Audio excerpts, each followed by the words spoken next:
Understood many Hinduism now only because most of the Hindus doesn't know what Vedas says. But do you agree all Vedas scriptures and Vedas chapters, everything, is it correct? Then some section of the people in Hindu only learning that Vedas. Not many Hindus are learning, they are not allowed to learn. But those religion leaders also not practicing the same what Vedas says. Is it correct? Then why they are doing like that? Please answer me. Thank you. Good, that's a good question. The first question was, do I believe with everything what the Vedas say? Point number two, the Vedas, only a selected few Hindus, learned people, they read, others are prevented from reading. Why? Point number one, do I believe in everything of the Veda? If you analyze, Allah says in the Quran in Surah Ra'd, chapter number 13, verse number 38, Allah says that we have sent a revelation in every age. لِكُلِّ أَجْلٍ كِتَابٍ. In every age we have sent a revelation. By name, only 4 are mentioned in the Quran. Torah, Zabur, Injil and the Quran.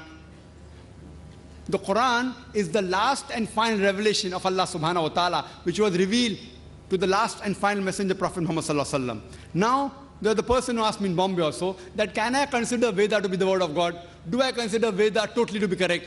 See, by name, only 4 are mentioned. Torah, Zabur, Injil and Quran.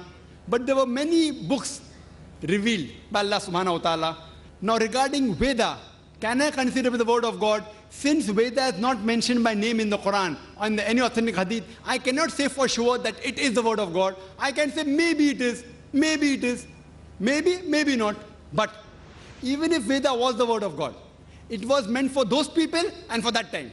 Today, we have to follow the last and final revelation, that is the glorious Quran, for the whole of humankind. Regarding your question, do I believe everything in the Veda?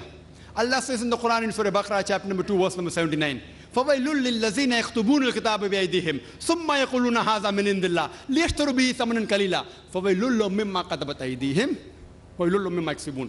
Woe to those who write the book with their own hands and then say this from Allah, to traffic with it for a miserable price. Woe to those for what they earn, woe to those for what they write. Now we realize that all the previous scriptures of Almighty God, by the passage of time, they have got corrupted. They have been changed. Today, we don't have the Injil in the pure form. The Bible that we have, it is not the Injil which was revealed to Isa salam. They have changed in passage of time. So even if Veda was the word of God, today, it has not maintained its pure form. And all the Hindu scholars, they agree.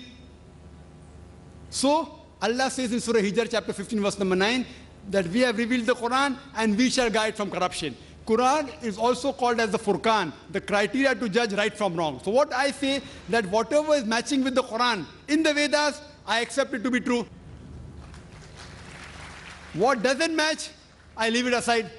Because Veda hasn't maintained its pure form according to the Hindu scholars. So what I say, whatever matches with Quran, I say I've got no objection. This part may be the word of God. But I don't agree everything of the Vedas. There are many unscientific points in the Veda. I can give a talk on that, which I don't intend giving. I can give hundreds of unscientific things mentioned in the Vedas. So what I say, that this is the Furqan, the criteria. You check with this. If it matches with this, we agree it to be that part as to be true.